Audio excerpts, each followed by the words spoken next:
Добре дошли в сайта на Сергея ТВ. Днес ще ви представим електрическа ренде на марката Magtech MT191 на бранда Makita, хоби версия.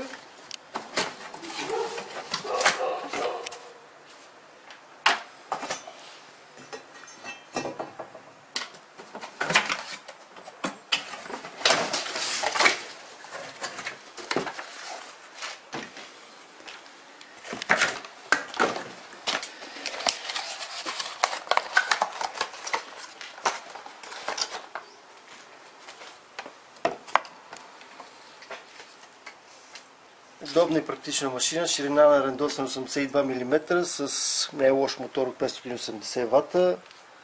Оборотите по натоварване са 16 000 оборота. Теглото му е сравнително добро, 2,7 кг. Като цяло мисля, че добра машинка.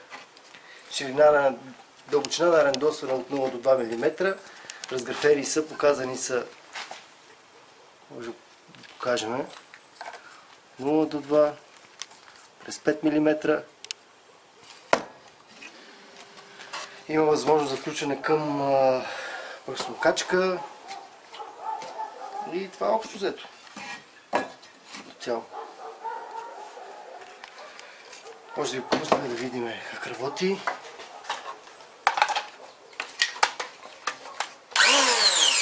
Има два твърдосплавни режещи ножа.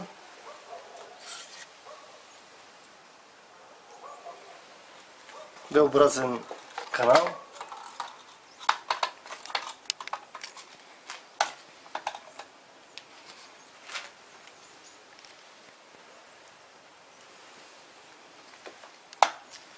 И сега ще я пуснем да видим как работи. Също така в комплекта имаме ключ.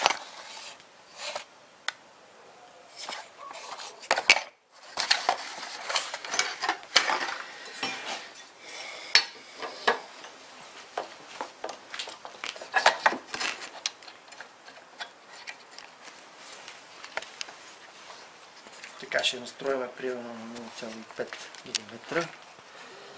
Айде на едно ще го направим.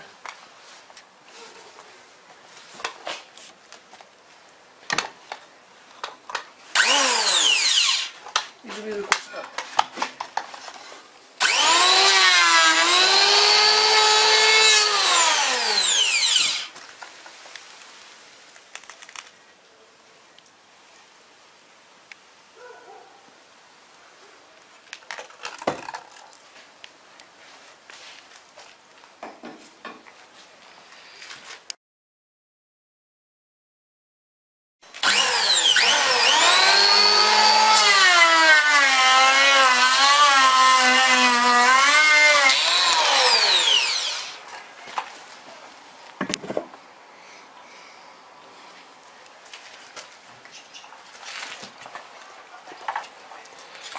В момента е на 1 мм, ще направим стъпката на 2 мм.